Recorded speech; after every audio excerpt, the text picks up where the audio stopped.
It didn't take long at all for the feast to go wrong. Orla had been so excited to have a real, honest, dark gods feast, and he had meant to double check the menu with her. He really had, but he kept remembering right while he was in the middle of something else and making a mental note and then forgetting to go back.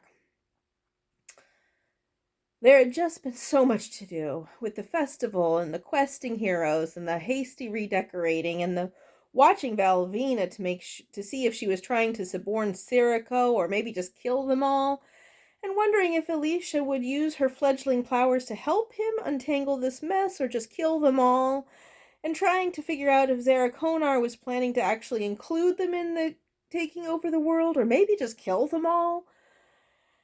And somehow he had never gotten around to it, which is why he was now looking down at his own individual roasted hedgehog, skin carefully removed and then stitched back on after cooking, quills and all.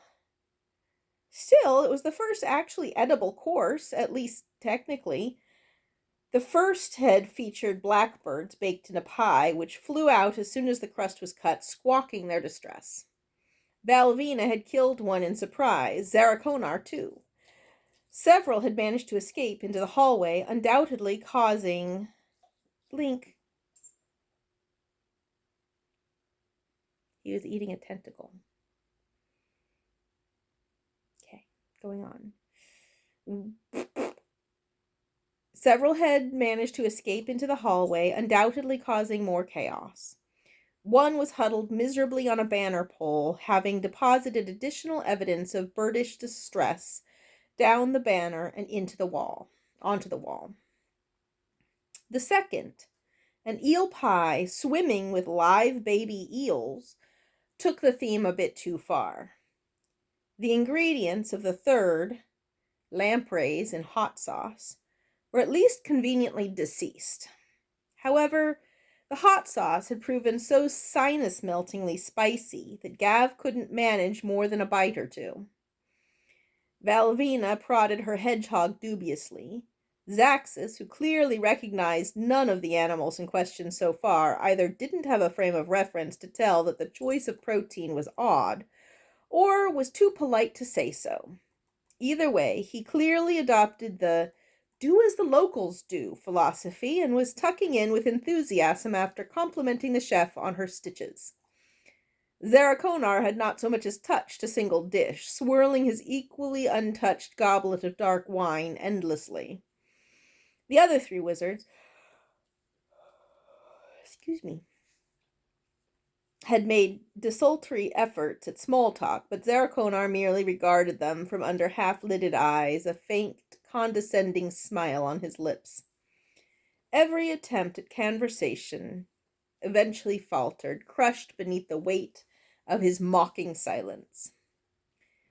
Gav tried not to fuss with the edge of his sleeves, newly converted to 3/4 length to remove the fire damage. He was no longer trying to dress for any impression beyond unobtrusive, which, in the company of other dark wizards, meant the plain linen shirt and comfortable trews were right out, and he was stuck rotating his too small collection of black velvet robes with the shorter and shorter hems. A goblin appeared at Gav's elbow. One advantage of his fruitless dinners with the princess: the staff had somewhat more practice at table service now. Gav nodded, and the uneaten hedgehog was whisked away and replaced by a clear soup. "Consommé," the goblin said in a surprisingly appropriate tone. Valvina paused. "Consommé of what?" Delighted to have a question he could answer, the goblin grinned, revealing a mouthful of mismatched but pointy teeth. "Rat, madame." "Ah." Valvina regarded the golden liquid in front of her for a moment, and then she shrugged and picked up a spoon. The only warning Gav got was a flicker at the corner of his eye, and as the very stones of the wall seemed to move. Valvina and Zaxis got a better look. Valvina dove out of her chair, while Zaxis gestured at his wordless companion, whose jaw unhinged and lashed out at the blur with her tongue.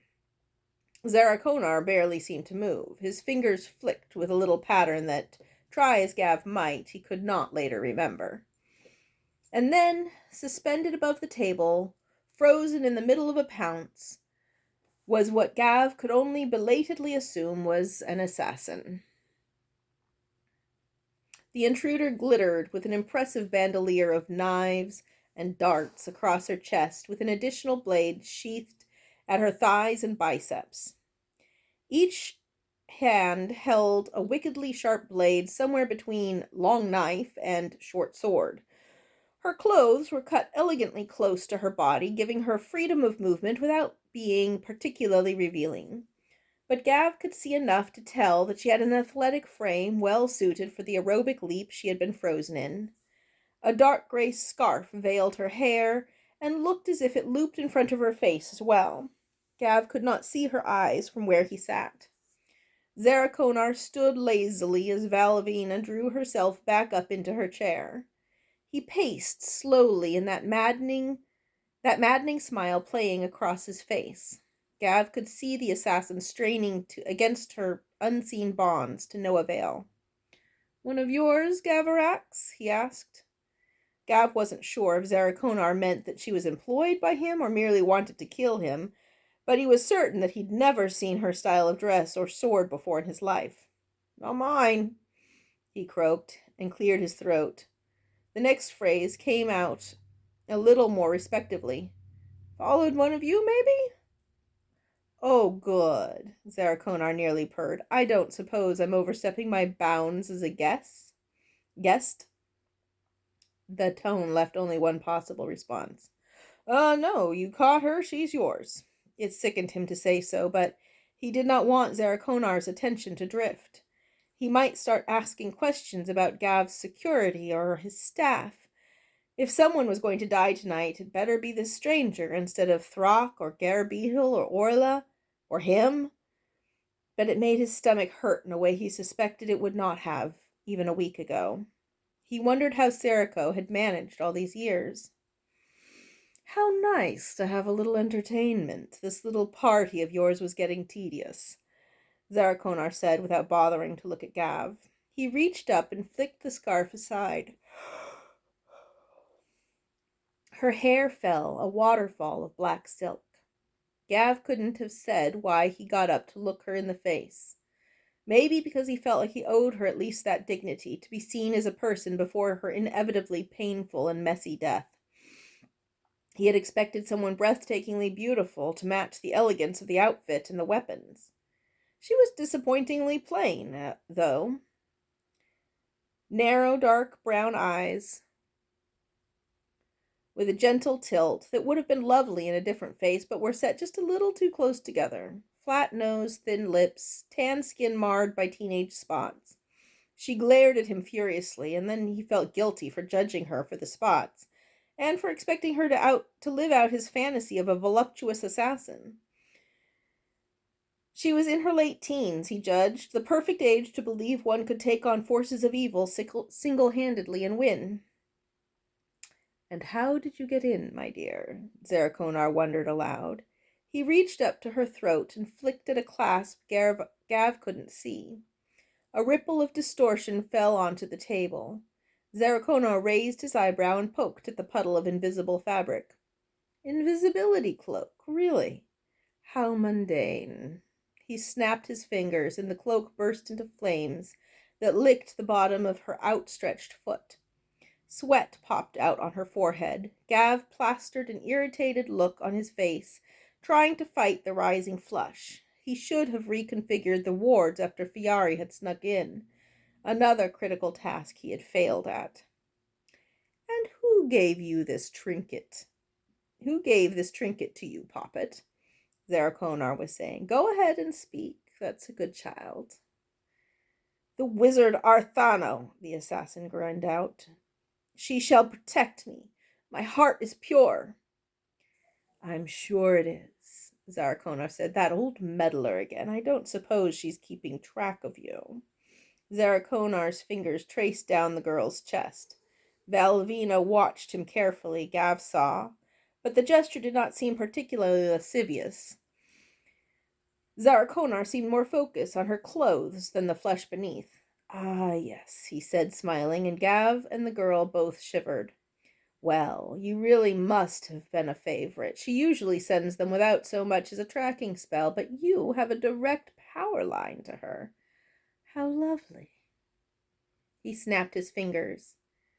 The assassin didn't have time to get more than the beginning of a scream before the fire consumed her from the inside out, flames exploding from her mouth and her eyes, before her skin blackened from beneath and crumbled into ash. It looked hideously painful, but mercifully fast. Gav didn't have time to blink, let alone consider intervening. He felt a wash of relief that he would not have to decide whether to step in. He had expected Zarakonar to indulge in some showy, extended torture session. And then he realized he was rubbing his hands against his robes, trying to rid himself of the oily feeling of guilt clinging to him. He could feel the recoil up the line Arthano had chosen. He could feel the recoil up the line Arthano had tied to her chosen champion. Zarakonar smiled in satisfaction. "Well, that'll give the bitch a headache." Gav and Zaxus exchanged a look. The older wizard looked more present than Gav had seen him yet, and concerned. The expression fled almost immediately. Zarakonar took his seat once more, twirling his goblet. The others sat more slowly, contemplating the greasy smear in the middle of the table. "Dessert?" Orla caroled from the doors at the end of the hall, bursting open. Everyone but Zarakonar jumped. His air of menace disturbed by the goblin's cheery presence, he abandoned the goblet and the pretense of politeness and stalked out of the hall. Orla watched him go, crestfallen, but rallied as her assistants wheeled in her pièce de resistance, an enormous solteri of sweetened bread dough shaped into the form of a castle. Tiny candy humans, wreathed in tiny sugar glass flames, posed mid-scream on the ramparts. Valvina and Zaxus stared, bemused. Then they tucked into the first truly edible dish of the night. Zaxus gathered an entire handful of little people, biting their heads off with gusto. Gav looked at the sooty stain on the table beneath the pastry and excused himself.